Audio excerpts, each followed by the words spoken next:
Okay students, welcome to SP smart hybrid schooling system. बच्चे, अब हम लोग 12th chemistry haloalkanes and haloarenes chapter का in text question discuss करने जा रहे हैं, जिसमें कि फर्स्ट क्वेश्चन है हमारा right structures of following compounds. 5 compounds दिए हैं, इसके स्ट्रक्चर्स लिख रहे हैं। तो फर्स्ट क्वेश्चन है इसमें 2 क्लोरो 3 मिथाइल पेंटेन। पेंटेन का मतलब है 5 कार्बन होगा और सारे कार्बन के बीच में सिंगल बॉन्ड होंगे। ठीक है, अब 2 पे क्लोरो है तो फर्स्ट सेकंड मैं राइट से काउंट कर रहा हूँ, राइट से काउंट कर रहे हैं। सेकंड पे 1 2, 2 पे क्या है हमारे पास क्लोरो और 3 पे है हमारे पास मिथाइल। तो 2 क्लोरो 3 मिथाइल पेंटेन। अब कार्बन की टेट्रावैलेंसी 1 बॉन्ड है तो 3 हाइड्रोजन, यहाँ पे टोटल 3 बॉन्ड है, 1 हाइड्रोजन, 3 बॉन्ड है 1 हाइड्रोजन, 2 बॉन्ड है तो 2 हाइड्रोजन, 1 बॉन्ड है तो 3 हाइड्रोजन। सेकेंड है अब हमारा 1 क्लोरो 4 इथाइल साइक्लोहेक्सेन। साइक्लोहेक्सेन का मतलब है 6 मेंबर्ड रिंग होंगे। 1 पे क्लोरो, इस कार्बन को 1 मान लेते हैं, यहाँ पे क्लोरीन किसी को भी मान सकते हो 1, यहाँ पे रिंग है तो सारे सिमेट्रिकल है। तो 1 2 3 4, इस कार्बन पे हमारे पास क्या है इथाइल। इथाइल का मतलब C2H5 या चाहो तो CH2CH3 भी लिख सकते हैं। अब थर्ड है 4 tertiary butyl 3 iodo heptane. Heptane का मतलब है 7 कार्बन होगा, 7 कार्बन सबके बीच में सिंगल बॉन्ड होगा। अब इसमें जो है 4 पे टर्सरी ब्यूटाइल है तो 1 2 3 4, यहाँ पे टर्सरी ब्यूटाइल। टर्सरी ब्यूटाइल मतलब 4 कार्बन होंगे, जिसमें एक कार्बन के साथ टर्सरी है तो 3 कार्बन लगे होंगे, तो टोटल 4 है तो एक कार्बन के साथ तीनों जो लगेगा वो मिथाइल लगेगा, तो ये हो गया टर्सरी ब्यूटाइल। और 3 पे आयोडो है, 4 पे टर्सरी ब्यूटाइल, 3 पे आयोडो, तो 1 2 3, 3 पे आयोडो, आयोडो का मतलब आयोडीन।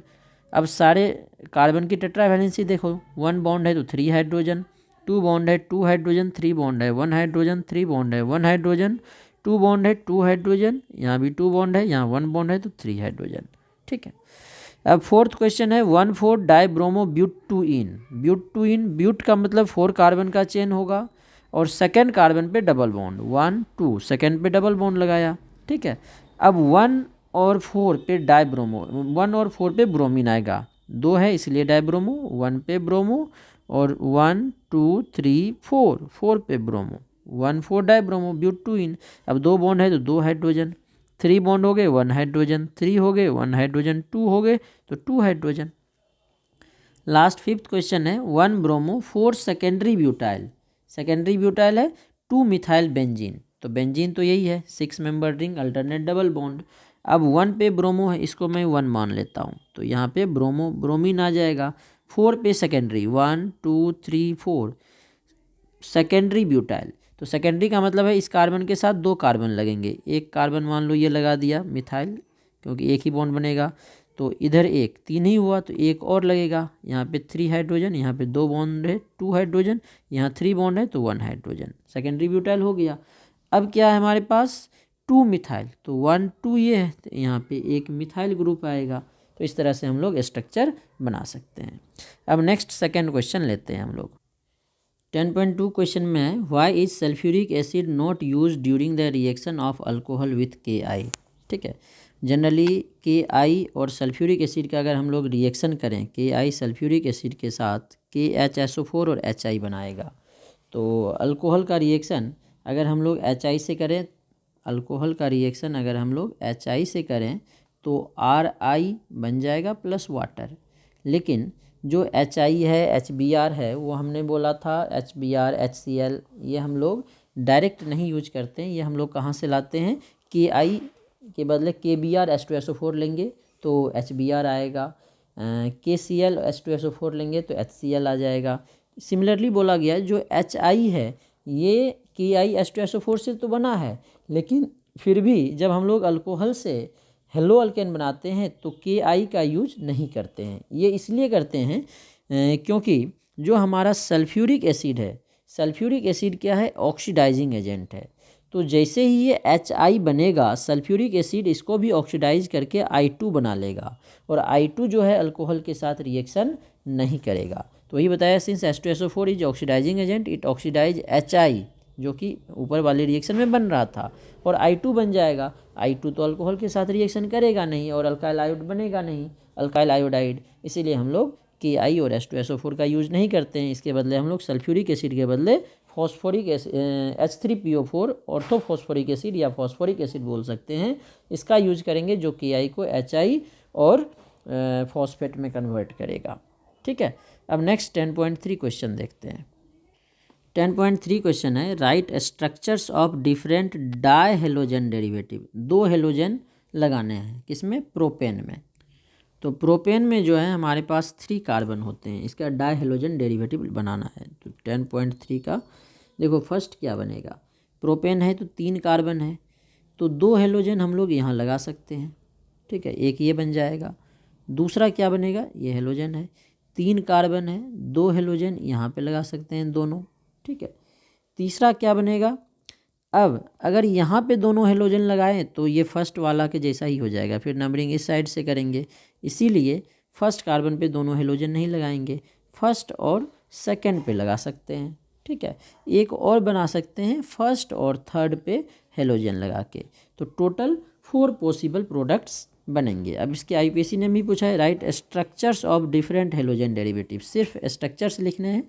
अब कार्बन की टेट्रा वैलेंसी होती है, 1 बॉन्ड है तो 3 हाइड्रोजन, 2 बॉन्ड है 2 हाइड्रोजन, 3 बॉन्ड है 1 हाइड्रोजन। यहाँ 1 बॉन्ड है तो 3 हाइड्रोजन, 4 बॉन्ड है, हाइड्रोजन नहीं आएगा, 1 बॉन्ड है तो 3 हाइड्रोजन। यहाँ 2 बॉन्ड है 2 हाइड्रोजन, 3 बॉन्ड है तो 1 हाइड्रोजन, 1 बॉन्ड है 3 हाइड्रोजन आ जाएगा। 2 बॉन्ड है 2 hydrogen atoms, 2 bond 2 hydrogen atoms, 2 bond 2 hydrogen atoms. ये 4 स्ट्रक्चरली डिफरेंट हमारे पास डायहेलोजन डेरिवेटिव्स प्रोपेन के बनेंगे।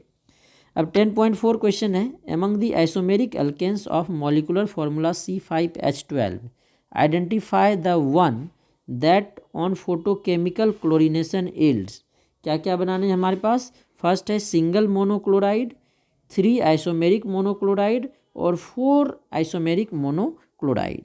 अब जो फर्स्ट ऑप्शन है इसका, इसमें बोल रहा है सिंगल मोनोक्लोराइड, मतलब ऐसा स्ट्रक्चर इसका ढूंढना है जिसमें किसी भी हाइड्रोजन को रिप्लेस करें तो सेम टाइप के प्रोडक्ट बने।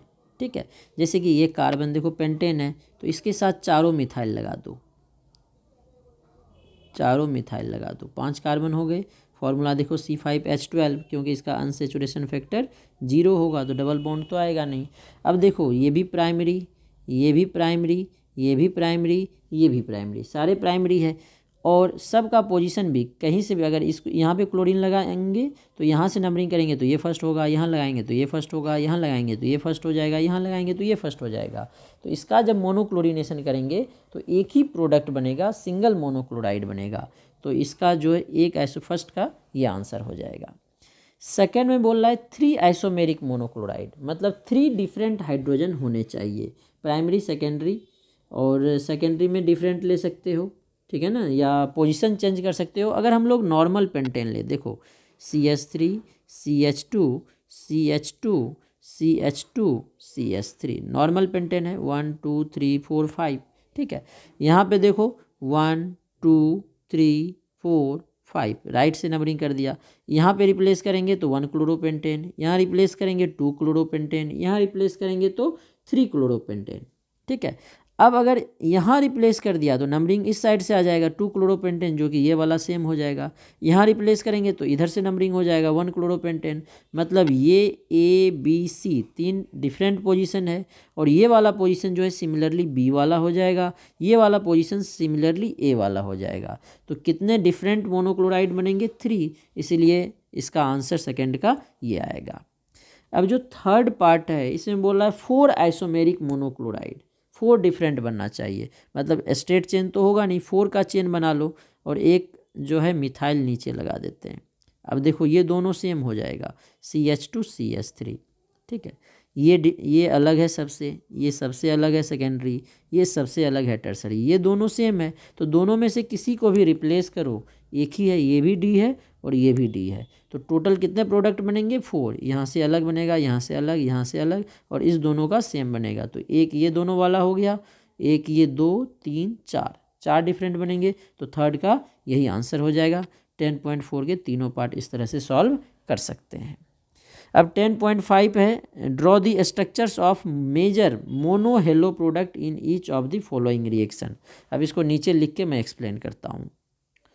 तो 10.5 में हमें रिएक्शन कंप्लीट करना है। ये ब्लू वाला मैंने पहले बना के रख दिया, रिएक्शन जल्दी हो जाए। तो ये साइक्लोहेक्सेनोल है SOCl2, SOCl2 PCl5 PCl3, ये क्या करता है OH ग्रुप को Cl से रिप्लेस करता है। तो OH की जगह पे क्या आ जाएगा हमारे पास, Cl आ जाएगा। और OH में जो एक ऑक्सीजन है SO के साथ, SOCl2 में SO के साथ SO2 और एक क्लोरीन जो है H के साथ HCl बना लेगा। ठीक है। अब दूसरा देखो, ये है इसका Br2 हीट या सनलाइट के प्रेजेंस में, तो ब्रोमिनेशन होगा। तो जो ये वाला कार्बन है ये बेंजाइलिक कार्बन है, और बेंजाइलिक फ्री रेडिकल या कार्बोकैटायन की स्टेबिलिटी सबसे ज़्यादा होती है। अब सनलाइट के प्रेजेंस में फ्री रेडिकल बनाएगा, तो बेंजाइल फ्री रेडिकल जो यहाँ पे फ्री रेडिकल बनेगा इसकी स्टेबिलिटी ज़्यादा है, इसीलिए ब्रोमीन यहीं पे जुड़ेगा CH3, और ये NO2 में कोई चेंज नहीं आएगा। जो H यहाँ से निकला है H फ्री रेडिकल दूसरे Br फ्री रेडिकल के साथ HBr बनाएगा।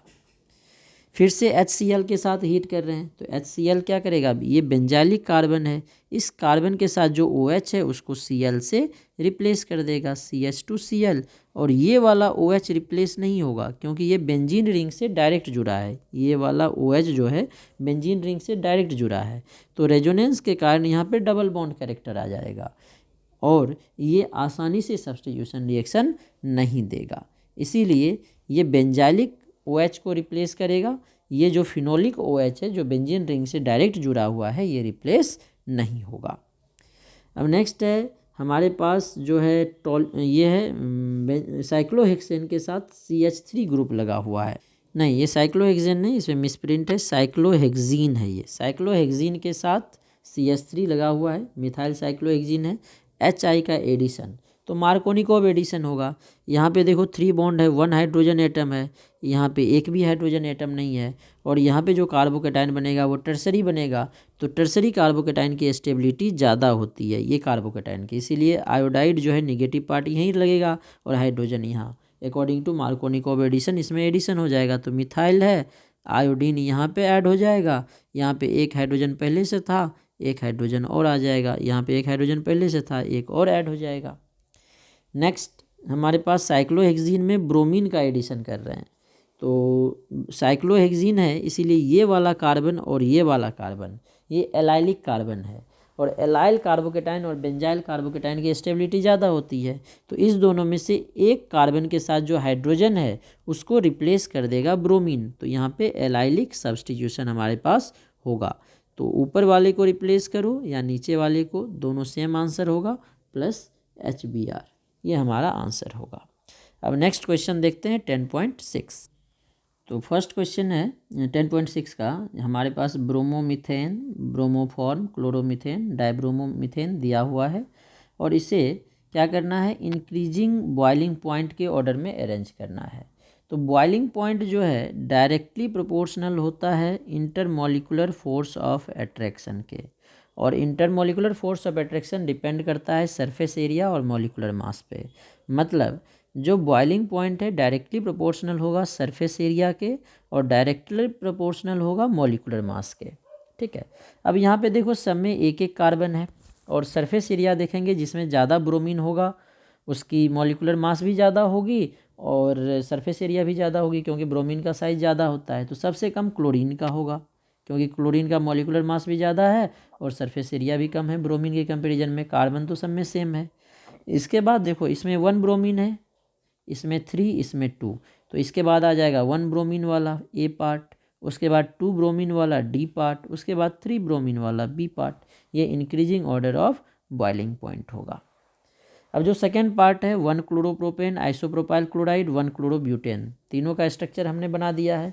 1 क्लोरोप्रोपेन में 3 कार्बन है, 1 आइसोप्रोपाइल क्लोराइड में भी 3 कार्बन है, और क्लोरोब्यूटेन में 4 कार्बन है।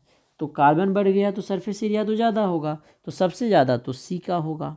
अब A और B में, A में क्या है, नॉर्मल प्रोपाइल क्लोराइड है, 1 क्लोरोप्रोपेन मतलब नॉर्मल चेन है कार्बन का, इसमें क्या हो गया, ब्रांचिंग हो गया, और जब ब्रांचिंग हो जाती है आइसोमेरिक अल्केन में या आइसोमेरिक क्लोरो अल्केन में जब ब्रांचिंग हो जाएगी तो सरफेस एरिया डिक्रीज कर जाएगी, और सरफेस एरिया डिक्रीज करेगी तो बॉइलिंग पॉइंट डिक्रीज करेगी। तो सी से कम ए का और सबसे कम बी का होगा। अब नेक्स्ट क्वेश्चन नंबर हम लोग 7 देखते हैं इन टेक्स्ट का। अब 10.7 का जो क्वेश्चन है इसमें पूछा गया है which alkyl halide from the following pairs, pair में दिया हुआ है, would you expect to react more rapidly by SN2 mechanism, explain your answer. तो SN2 मैकेनिज्म जो है ये जो हम लोग देखते हैं SN2, इसमें हम लोग न्यूक्लियोफाइल अटैक करता है उस कार्बन पे जो लेस हिंडर्ड होगा। पार्सली पॉजिटिव चार्ज तो होगा, ये सेम ही है क्योंकि सब में ब्रोमीन है, तो लेस हिंडर्ड होगा।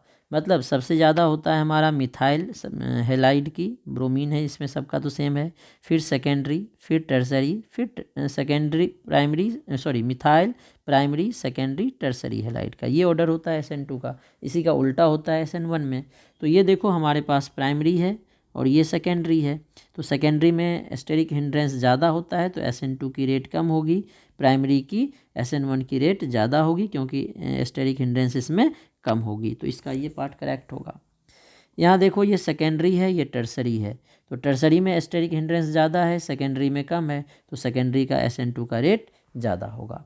अब ये देखो ये प्राइमरी है और ये भी प्राइमरी है, तो अब देखेंगे एस्टेरिक हिंड्रेंस किस में होगा। इसमें मिथाइल जो है नज़दीक है, इसमें मिथाइल थोड़ा दूर है इस कार्बन से, इसमें इस कार्बन से मिथाइल नज़दीक है, तो यहाँ पे एस्टेरिक हिंड्रेंस ज़्यादा होगा, तो SN2 का रेट इसमें क्या होगा, कम होगा, इसमें SN2 का रेट ज़्यादा होगा। अब 10.8 में जो है SN1 रिएक्शन का रेट पूछा है। In the following pairs halogen compound which compound undergo faster SN1 reaction. तो SN1 जो है इसी का अपोजिट होगा क्योंकि SN1 में कार्बोकेटाइन की स्टेबिलिटी चेक करते हैं, तो टर्सरी कार्बोकेटाइन की स्टेबिलिटी सबसे ज़्यादा, फिर सेकेंडरी, फिर प्राइमरी, फिर मिथाइल। तो सबसे ज़्यादा रेट टर्सरी की होती है, फिर सेकेंडरी, फिर प्राइमरी, देन मिथाइल। और अगर कहीं बेंजाइलिक और एलाइलिक आ जाए तो उसकी रेट सबसे ज़्यादा हो जाएगी क्योंकि बेंजाइल और एलाइल कार्बोकेटाइन की स्टेबिलिटी ज़्यादा होती है, टर्सरी से भी ज़्यादा होती है। यहाँ पे देखो इस कार्बन के साथ 3 अल्काइल लगा है तो ये टर्सरी है, इस कार्बन के साथ 2 अल्काइल सेकेंडरी, तो SN1 टर्सरी की ज़्यादा होगी। क्यों? क्योंकि टर्सरी कार्बोकेटाइन की स्टेबिलिटी ज़्यादा होती है। यहाँ देखो ये सेकेंडरी है और ये प्राइमरी है, तो सेकेंडरी की रेट ज़्यादा होगी क्योंकि सेकेंडरी कार्बोकेटाइन की स्टेबिलिटी प्राइमरी से ज़्यादा होती है। अब 10.9 नंबर क्वेश्चन है identify ABCDER and R' in the following reaction. तो रिएक्शन दिया है, इसमें देखो A और B पूछा है। तो मैग्नीशियम के साथ जब हम लोग रिएक्शन करेंगे हेलो अल्केन का तो ये क्या बनता है, ग्रिग्नार्ड रिएजेंट। ठीक है, तो जो हमारा साइक्लोहेक्सेन के साथ ब्रोमीन है, ठीक है, ब्रोमीन है साइक्लोहेक्सेन के साथ, साइक्लोहेक्सेन इस तरह से बना देता हूँ, इसके मतलब ब्रोमो साइक्लोहेक्सेन हो गया। मैग्नीशियम ड्राई ईथर के प्रेजेंस में बनाता है ग्रिग्नार्ड रिएजेंट, तो साइक्लोहेक्सेन के साथ आ जाएगा हमारा MgBr। अब ग्रिग्नार्ड रिएजेंट में वाटर डाल दिया, तो ग्रिग्नार्ड रिएजेंट में अगर वीक प्रोटिक सब्सटेंस भी डाल दें, अल्कोहल, वाटर, अमोनिया, तो जो हमारा ग्रिग्नार्ड रिएजेंट है उसमें मैग्नीशियम पे पॉजिटिव चार्ज, अल्काइल पे नेगेटिव होता है, तो अल्काइल जो है वो हाइड्रोजन लेके अल्केन बना लेता है, तो ये साइक्लोहेक्सेन बन जाएगा हमारे पास। और मैग्नीशियम के साथ हाइड्रोजन निकल गया वाटर से तो OH बचेगा, एक Br है। तो हमारा जो ये A है ये हमारा बन गया, ये क्या बन गया, ये ग्रिग्नार्ड रिएजेंट, और जो ये हमारा B है, B बन गया हमारा साइक्लोहेक्सेन। तो A और B हमें दोनों मिल गया। अब नेक्स्ट जो सेकेंड पार्ट है ये RBr का रिएक्शन मैग्नीशियम से कर रहे हैं ड्राई ईथर के प्रेजेंस में, तो फिर से ये क्या बना लेगा, ग्रिग्नार्ड रिएजेंट, तो RMgBr ग्रिग्नार्ड रिएजेंट बन गया। अब ग्रिग्नार्ड रिएजेंट में D2O डाला, तो D2O का काम क्या होता है, जो ड्यूटेरियम है वो निगेटिव कार्बन के साथ जाएगा, तो ग्रिग्नार्ड रिएजेंट जो है यहाँ पे इसमें निगेटिव है, यहाँ पे पॉजिटिव है, तो R के साथ D आ जाएगा, तो RD बनाएगा। ठीक है, अब देखो D यहाँ पे जुड़ा है, मतलब R भी हमें पता करना है, तो R ये होगा हमारा, R जो है CH3CH3 है, यहाँ पे हमारा क्या लग रहा है, ड्यूटेरियम, मतलब यहाँ पे MgBr आया है इसीलिए यहाँ पे Br जुड़ा हुआ है, तो RBr जो है ये कंपाउंड हमारा होगा। आर भी पता चल गया, आर मतलब आइसोप्रोपाइल हमारे पास होगा। अब नेक्स्ट देखो, आर डैश एक्स में मैग्नीशियम डाला, फिर डी बना, डी में H2O डाला, ई बना, तो ये तो ग्रिग्नार्ड रिएजेंट बनेगा आर डैश MgX।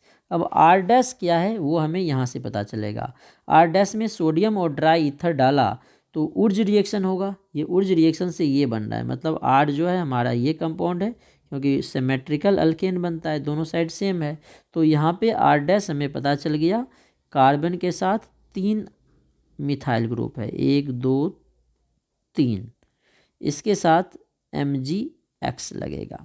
अब इसमें वाटर डालेंगे, तो वाटर डालने से क्या होगा, जो ये है इस पे नेगेटिव चार्ज, इस पे पॉजिटिव चार्ज है, तो नेगेटिव के साथ H आएगा वाटर का, और पॉजिटिव के साथ OH जाएगा, मतलब Mg के साथ OH जाएगा, तो CH3 CH3 CH3, और इस कार्बन के साथ आ जाएगा H, Mg के साथ एक हेलोजन है, दूसरा आ जाएगा OH, ये हमारा प्रोडक्ट बनेगा। तो देखो ये था, ये हमारा क्या बन गया, ये बन गया हमारा साइक्लोहेक्सेन के साथ MgBr ग्रिग्नार्ड रिएजेंट, ठीक है। जो बी है, बी हमारा ये रहा, ये बन गया हमारा साइक्लोहेक्सेन बी के साथ ग्रिग्नार्ड रिएजेंट में वाटर डालें, ठीक है, ए बी। अब सी कहाँ है, यहाँ पे RMgBr, और आर क्या है हमारा, आइसोप्रोपाइल। आइसोप्रोपाइल क्या है, CH3 CH CH3 Br। अब बच गया हमारा डी, डी क्या है, डी कहाँ पे बना है, यहाँ पे, तो डी देखो, सॉरी डी ये रहा, ये है ना डी, तो डी यहाँ पे क्या आएगा, ड्यूटेरियम, तो ये हमारा डी भी, अच्छा ये तो ड्यूटेरियम वाला डी है, ये डी पूछा गया है, ये डी क्या बना, अल्काइल के साथ ग्रिग्नार्ड रिएजेंट, अल्काइल हमारा ये था CH3 CH3 CH3, इसके साथ MgX, डी भी हो गया। अब ई बच गया, ई क्या बना है हमारा, ई बना है ये अल्केन, तो CH3 CH3 CH3H। अब इसके साथ आर हमने फाइंड आउट किया था, आर क्या बना है, आइसोप्रोपाइल, CH3 CH CH3, और आर डैश क्या बना है हमारा, ये tertiary butyl, CH3 CH3 CH3 tertiary ब्यूट हमारा आर डैश होगा।